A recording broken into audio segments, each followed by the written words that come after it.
Good day, everyone. All right, so in this video, I want to talk about chapter 7, gravitational force and gravitational field strength. All right, we are talking in the context of Newtonian gravity. All right, so let's look at the first idea, which is the gravitational force, and we are looking at Newton's law of gravitation. So, what does Newton's law of gravitation says? It says that the force, the gravitational force between two bodies, right, the attractive gravitational force between two bodies is directly proportional to the product of their masses, and it is inversely proportional, so inversely proportional to the distance between them. Okay, so m1 and m2, I'm going to write the mi, is equals to the masses of interacting bodies, and then the r is the distance between them,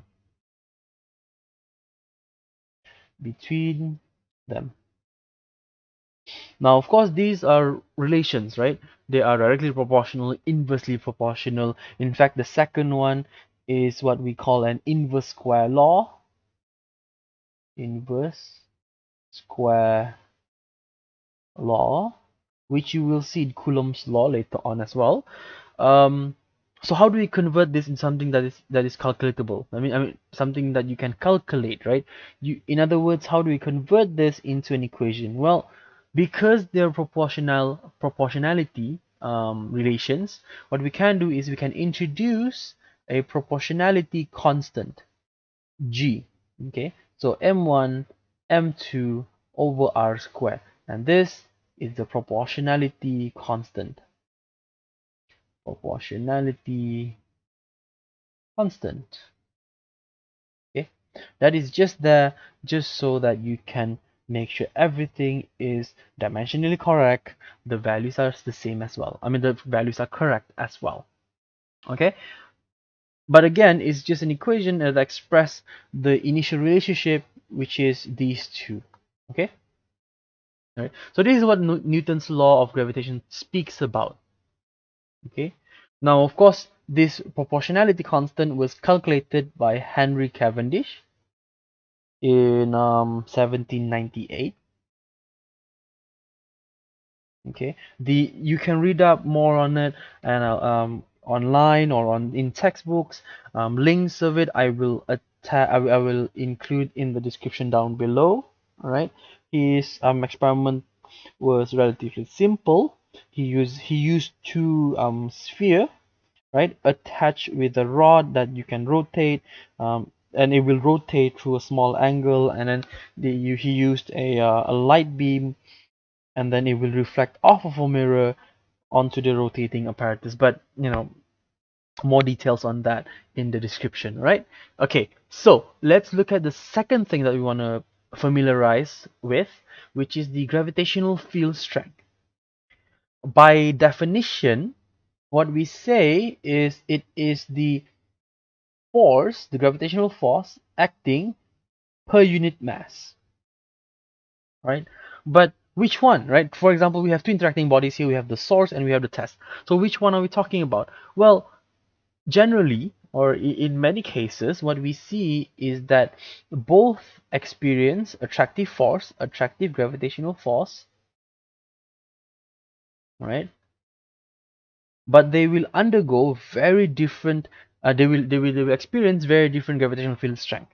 So for example, if I talk about the test, right, the test particle, I will look at the gravitational field strength on the test particle. In other words, I will look at Fg over mt, so test, right?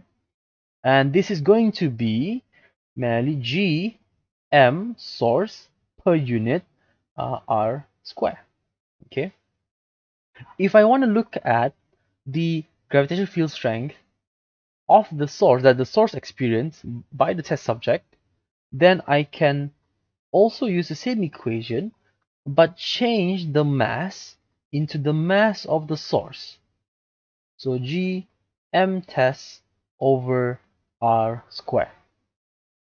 Okay, now obviously you can see that the first case, right, is going to be vastly smaller, right? Sorry, much bigger than the second case, right? So that just tells you, okay, how much of gravitational force per unit mass.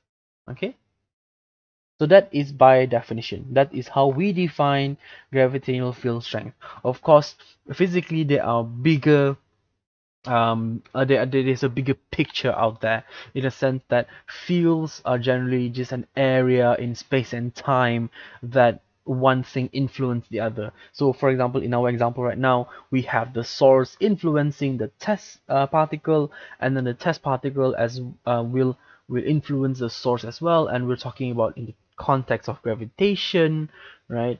And we're talking about strength, so we are talking about how strongly they interact with each other. Okay, so that is it for this video, right? We have talked about Newton's law of gravitation, which is F equals to G m1 m2 over r square. And then we looked at the definition of gravitational field strength, which is Ag equals to F over m, whichever m that you choose, whether m1 or m2 or m test and the m source. Okay, okay, so that is all, okay, for this video. Thank you.